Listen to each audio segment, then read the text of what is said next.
E perguntando sobre a sua posição, gostaria que o senhor esclarecesse um pouco mais como é que foi essa decisão do segundo turno das eleições. Sim, eu estou no Brasil, estou em Fortaleza, e a minha questão, ironias à parte, a minha questão é a seguinte, é que vocês não sabem nem o começo da missa de uma relação com o PT. Eu ajudei o PT e o Lula ao longo dos últimos 20 anos. Preste bem atenção aí, o petista mais ranheta. Na crise do mensalão eu estava lá todo dia às 7 horas da manhã. No impeachment da Dilma, o Ceará foi o único estado do Brasil que deu 2/3 dos votos contra. Eu me demiti da CSN, onde eu tinha um super salário de executivo, para ir para a rua brigar, enfrentei ameaça física, o meu irmão enfrentou ameaça física, tudo para tentar ajudar.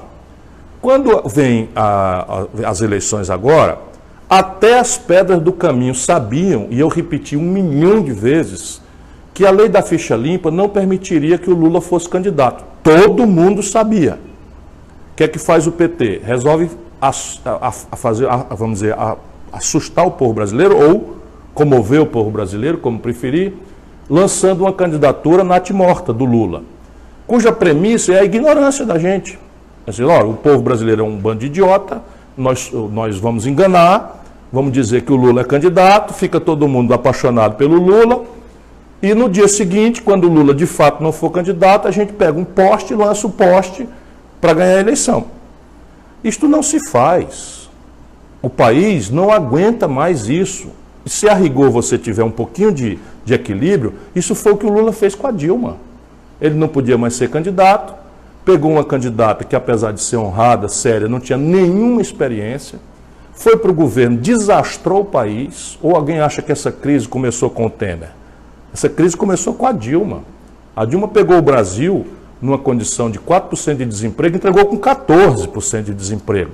O ódio das pessoas pela desvalorização do real, pelo desmantelo, foi agravado porque ela escolheu o Levi, esse mesmo que vai trabalhar com Bolsonaro, foi escolhido pela Dilma para ser ministra. Aí esquece tudo, dá no impedimento, compromete a democracia do país. Quem faz o golpe é o Renan Calheiros e o Eunício Oliveira, que são senadores que comandam o Senado brasileiro, e o seu Lula acerta com o Renan Calheiros e com o Eunício Oliveira a votação no Haddad. Por que eu sou obrigado a aceitar isso? Eu sabia que essa era uma condição perdida. Não quis atrapalhar, viajei. Anunciei que não votaria no Bolsonaro, mas não aceito mais votar nesse tipo de fato consumado do PT. Isso está ferrando com o Brasil, meu irmão. A maior força vitoriosa hoje no país não é o direitismo, não é o fascismo do Bolsonaro, é o antipetismo. Ou então que vem o PT dizer em público que 68% do eleitorado de São Paulo é fascista. Eu não aceito isso. Pois bem, o resultado da eleição em São Paulo foi 68% Bolsonaro, 32% Haddad. Sabe quanto foi aqui no Ceará? Eu ganhei aqui no Ceará a eleição, no primeiro turno. No segundo turno, o Haddad tirou 70% dos votos aqui. E na terra dele, em São Paulo, bota a mão na cabeça, irmão. Você petista, pensa um pouquinho. Em São Paulo, o Haddad tirou 32%. Aliás, 2 anos atrás, o Haddad tirou 16% dos votos, perdeu a reeleição no cargo de prefeito por Dória, esse farsante. Nenhum país do mundo, nenhum partido político do planeta Terra escolheria uma pessoa que, a despeito, volto a dizer, de ser uma boa pessoa, com esse tipo de biografia, para liderar o país numa hora tão ameaçadora e crítica quanto essa. Mas passei o primeiro turno inteiro denunciando o Bolsonaro. Projetinho de Hitler tropical, cédula de R$3, fascista, tudo eu falei. Agora, eu desafio um petista a mostrar uma frase de um petista graduado, ou muito menos do Haddad, no primeiro turno, contra o Bolsonaro. Essa é a questão. Então, repare bem, isso é o que está visto. Bastidor. PT meteu dinheiro na campanha, PT pagou fake news na internet, PT pagou grupo de agressão no WhatsApp. E sabe contra quem? Não foi contra o Bolsonaro, tudo contra mim. PT fez o diabo, chantageou o PCdoB para retirar a candidatura da Manuela, depois sumiu com a Manuela do PCdoB da campanha. PT sacrificou o Márcio Lacerda no Minas Gerais, sacrificou a Marília Reis em Pernambuco para obter do PSB uma neutralidade, Para quê? Para não me deixar com tempo para falar. Lula se acerta com Valdemar Costa Neto, sabe esse que está preso, ou agora em prisão domiciliar?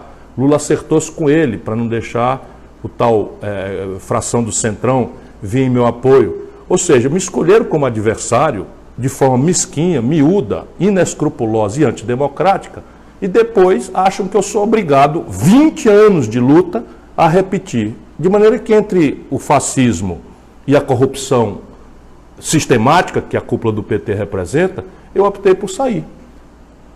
Disse que não votava no Bolsonaro, como de fato não votei, votei no Haddad, mas não quero mais fazer campanha com corrupto. Enquanto essa cúpula do PT estiver aí dando as cartas, não contem comigo. Bom, Márcio está perguntando aqui sobre a articulação do bloco PT, PDT, PSD, PCdoB e partidos aliados no Congresso. Está fazendo bons avanços? Sim, o bloco está fazendo grandes avanços. Ele tem duas tarefas. Uma tarefa mais emergencial, que é organizar o movimento nas mesas da Câmara e do Senado Federal.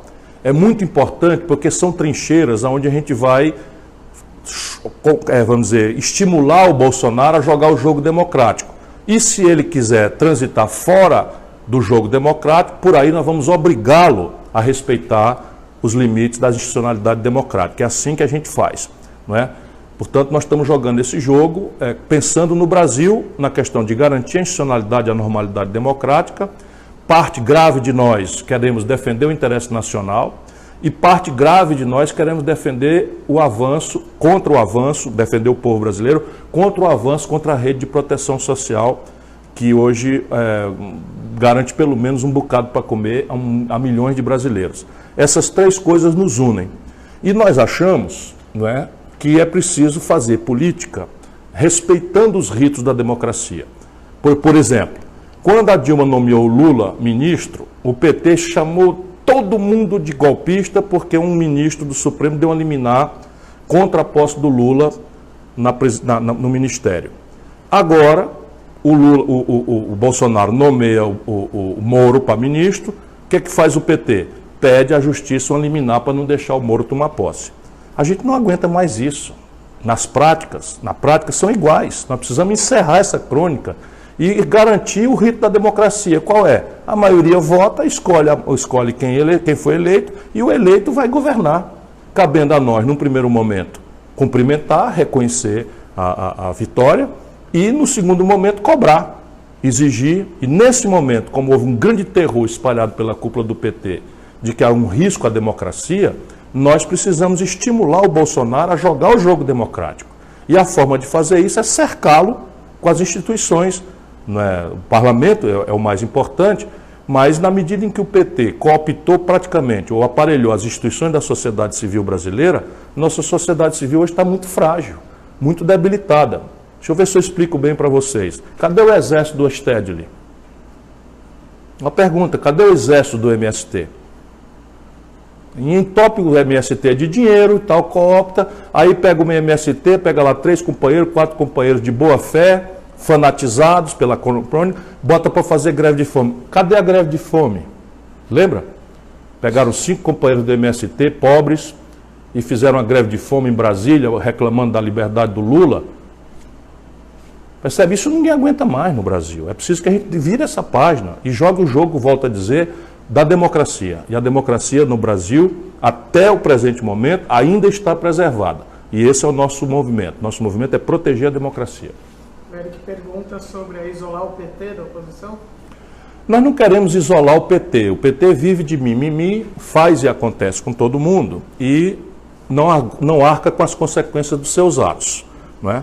Todo mundo sabia que uma candidatura do Lula, fraudulenta como era, substituída por um candidato que não era conhecido pelo Brasil, elegeria o Bolsonaro. Todo mundo sabia. As pesquisas todas indicavam, tudo estava dito, mas o PT faz a besteira, elege deputado, que era o que eles queriam fazer, e começa a achar culpado e não fazem uma reflexão, um mínimo de humildade para compreender as bobagens que fizeram, porque já não fizeram lá atrás, com a imposição da Dilma, pela exploração do auge da popularidade do Lula. E agora a grande questão é essa. Quer dizer, nós vamos fazer o que com o Brasil? Esperar que a cúpula do PT vá toda semana a Curitiba, perguntar ao Lula o que é para fazer? Isso, o Brasil não aguenta isso. E eu não falo isso com prazer não, dói no meu coração. Mas um país tem 206 milhões de bocas para alimentar. Nós não podemos ficar cultivando esse caudilismo sul-americano, tisnado de ladroeira para todo lado, e considerar o povo brasileiro culpado. Volto a dizer, alguém no PT assume que está dizendo que 70% do eleitorado do Rio de Janeiro é fascista? Pois essa proporção de gente que votou no Bolsonaro. Alguém assume no PT que mais de 65% do eleitorado de Minas Gerais é fascista, é de direita? Quando Lula ganhou as eleições nesses 3 estados, todas as vezes? Essa é uma questão que a gente precisa pensar. Eu respeito o povo brasileiro. Quis muito que votasse em mim. Preferiu votar no Bolsonaro com ódio ao PT, acho que foi um erro, respeito profundamente e espero amanhã merecer a confiança das pessoas, porque falo com franqueza, com fraterno respeito. Muito bem. As pessoas estão perguntando quais as estratégias para o campo progressista, pensando já para as eleições de 2020 e 2022. Eu acho que nós temos que propor. O Brasil tem um problema grave, mas o Brasil é dos raros países do mundo que tem saída. O Brasil, se tiver um projeto nacional de desenvolvimento que compreenda as tarefas e faça com que essa compreensão seja coletiva, não dependendo de um caudilho, de um iluminado, de um ser supremo que vai dizer faça assim, faça assado. Nós precisamos fazer com que a sociedade civil aproprie a lógica, não é, de como tirar o Brasil dessa crise. E isso é o que eu vou me dedicar e vou estimular esse bloco a fazer. Então, nós vamos propor, ainda estou fazendo a revisão aí de um livro. Esse livro é muito prático, é um livro que desenha um pouco as raízes, as estratégias desse projeto nacional. E aí a nossa relação com o governo vai ser assim. Aquilo que o governo propuser em direção àquilo que a gente acha que é coerente com o que as necessidades do país pedem, nós vamos dizer sim, vamos dialogar, vamos aperfeiçoar, vamos melhorar. Aquilo que, entretanto, o governo disser que colida com isso, nós vamos dizer isso não, e nós propomos alternativamente isto, para que o debate seja assim, ao invés de ser a negação, seja a afirmação de um conceito. E vamos juntar uma turma, que é o que eu já juntei, mas vamos fazer isso de forma sistemática. Conversei com o Mauro Benevides Filho, com o professor Nelson Marconi, enfim, com uma série de pessoas que estão me ajudando. Nós vamos acompanhar o governo a partir dos seus 100 primeiros dias, nós vamos dar essa lua de mel aí, nós vamos acompanhar detalhe por detalhe, para, volto a dizer, vigiar a normalidade das instituições democráticas, proteger o interesse nacional gravemente ameaçado, eles vão entregar tudo se a gente deixar, e proteger a agenda dos mais pobres, porque também eles não têm nenhum apreço aparente pela situação da miséria que já atinge mais de 50 milhões de brasileiros. Então isso é uma tarefa muito, muito difícil, mas nós vamos executá-la com muito amor e entusiasmo. As eleições de 2020 são importantes? Sim, as eleições de 2020 elas têm uma importância, elas não são uma vez de transmissão como a gente às vezes a imprensa imagina, quase não há relação, mas se o Brasil quer se renovar, e até 2020 já vai ficar muito clara a frustração da esmagadora maioria do povo com isso, haverá uma procura e nós precisamos oferecer ao povo caminhos alternativos para que o povo, ao se frustrar eventualmente com essa agenda, não é, do Bolsonaro e essa maluquice que eles estão propondo, não vá fazer o quê? Botar o dedo no nariz e voltar para o velho PT. Nós não podemos fazer isso porque o Brasil, volta a dizer, não aguenta mais isso. É preciso criar caminhos novos. Então há todo um processo nosso de recrutamento de jovens, isso é o que mais me entusiasma, filiando a qualquer partido, mas eu estou chamando para filiar o PDT, nós criamos um programa com a liderança do presidente Carlos Lupe, PDT de portas abertas, digital, PDT digital, e vamos fazer isso, vamos fazer uma grande interatividade programática para a gente discutir os problemas e estimular o jovem brasileiro a tomar conta da política, porque a atual geração fracassou. Se eu ainda escapo, não sei, mas a atual geração, quando a gente assiste o que está acontecendo, é preciso ter humildade para dizer que os jovens precisam urgente tomar conta do Brasil. A Shell Viana, que é de Salvador da Bahia, está perguntando sobre essa onda de jovens indo para o PDT, como é que faz para atrair mais gente para o partido. É importante que as pessoas leiam, não é? O PDT tem duas coisas, pelo menos, muito importantes. Primeiro, doutrina. A única força realmente, genuinamente nacional, que moldou um desenho de economia política com a cara verde e amarela é o trabalhismo brasileiro. E esse trabalhismo, que foi responsável pela industrialização do país, pelo Brasil moderno, ele tem lacunas, tem falhas, mas na data ele foi extraordinariamente pioneiro, quando adaptou um certo keynesianismo, não é, à realidade brasileira. Isso vale a pena estudar, porque o Brasil, nesses tempos bicudos e estranhos, o Brasil não é um país cuja história seja condenada ao fracasso, é o contrário. Entre 1930, quando acontece a Revolução sob inspiração trabalhista, que moderniza o Brasil, e 1980, o Brasil foi a economia que mais sofisticadamente cresceu no mundo. Ou seja, o céu é o mesmo, o povo é o mesmo, o chão é o mesmo. Por que aconteceu esse extraordinário fenômeno e agora nós estamos desde 80 sem crescer? A política. Portanto, conhecer as respostas que o trabalhismo tem para o desenvolvimento, para a questão nacional e, portanto, com a relação internacional e para o enfrentamento da questão dos pobres, é uma coisa encantadora. São respostas históricas que nos dão base, que nos dão lastro para saber de onde nós viemos. E a segunda coisa muito boa do PDT é que o PDT é muito aberto, é muito maleável, não é? Desde do caráter visionário do Brizola, a emergência desse Brasil povão. O PDT é o primeiro partido que elege um indígena, o PDT é o primeiro partido que coloca negros numa secretaria importante e no Senado Federal, com Abdias. O PDT tem essa lógica, essa sensibilidade. Nós temos movimentos, não é, LGBT, nós temos o movimento das mulheres, nós temos o movimento, não é, dos negros no partido, temos o movimento da juventude socialista PDT, que é a minha turma, de maneira que por qualquer desses caminhos que o jovem tentar entrar, antes de se filiar, ele pode se interessar, e isso é o que nós queremos fazer. Mas não precisa se filiar, o importante é participar, dominar a ideia e levá-la à discussão aí em todo canto. Bom, as pessoas perguntando sobre justamente as ameaças à população LGBTI no Brasil, como é que você vê o futuro? Veja, democracia, meu irmão, minha irmã, não é um regime de concessão, né? Que o paternalismo sul-americano, o aparelhismo, né, muito em voga entre nós, às vezes faz crer. O que é que eu estou querendo dizer? Democracia é um regime de conquista. A gente precisa se organizar, a gente precisa ter autonomia em relação aos partidos, aos governos, a gente precisa ter uma agenda e a gente precisa criar redes de proteção. Nós vamos ajudar, né, mas o governo, lá em cima, ele não tem a força, né, de violentar essas populações. De maneira que você fique tranquilo. Eu sei que o PT espalhou esse terror. Muitos amigos, irmãos queridos gays estão apavorados com isso. Quanto mais jovens, mais amedrontados estão. Porque esse é um fenômeno em que a discussão errada, elitista, não é,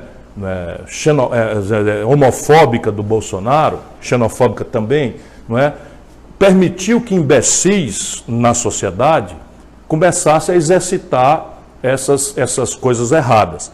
Mas isso não vai deixar de ser crime, isso nós não vamos tolerar, e é preciso, volto a dizer, nos organizarmos, nos unirmos e criar redes de proteção.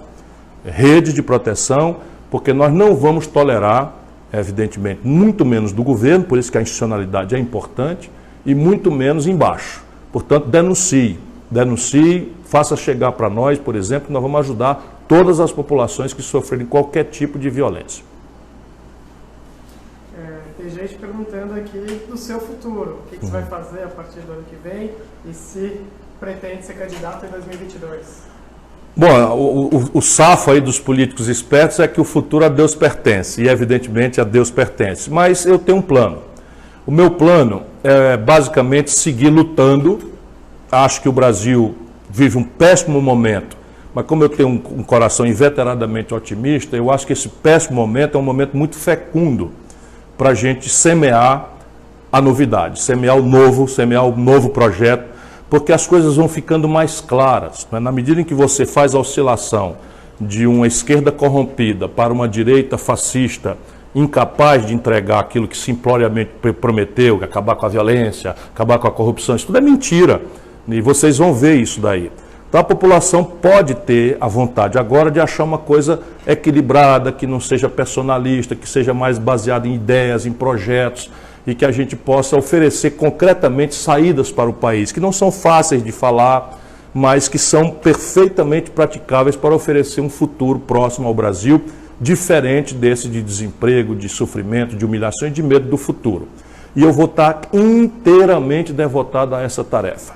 O partido está me dando condição, eu aceitei que o partido me lance candidato em 2022, mas eu tenho que ser humilde para dizer que daqui a 2022, né, sabe-se lá o que é que vai acontecer no país. Por agora, estou terminando de rever um livro, vou lançar um livro, para termos aí uma base teórica para a gente discutir, vou lançar esse livro pelo país inteiro, sigo atendendo convites das universidades, palestras, institucionalidades, e o que mais me apaixona, falar com a juventude brasileira para preparar aí uma corrente de opinião cada vez mais consciente, lúcida, porque isso é que vai mudar o Brasil. Já deu 50 minutos. Deu? Bom, por agora, hoje, estou encerrando o ano aqui público, ficarei aí dando notícias. Muito obrigado mais uma vez a todos. Nada de perder a esperança, desesperar jamais. E se temos um péssimo momento na vida real brasileira, temos um momento muito fecundo para produzir, trabalhar, plantar e quem sabe amanhã você, jovem brasileiro, possa ter a condição de viver naquilo que eu sei que o Brasil pode ser, porque a minha geração ganhou todas. Eu quero que você volte a ganhar também. Forte abraço para todos, um beijo no coração.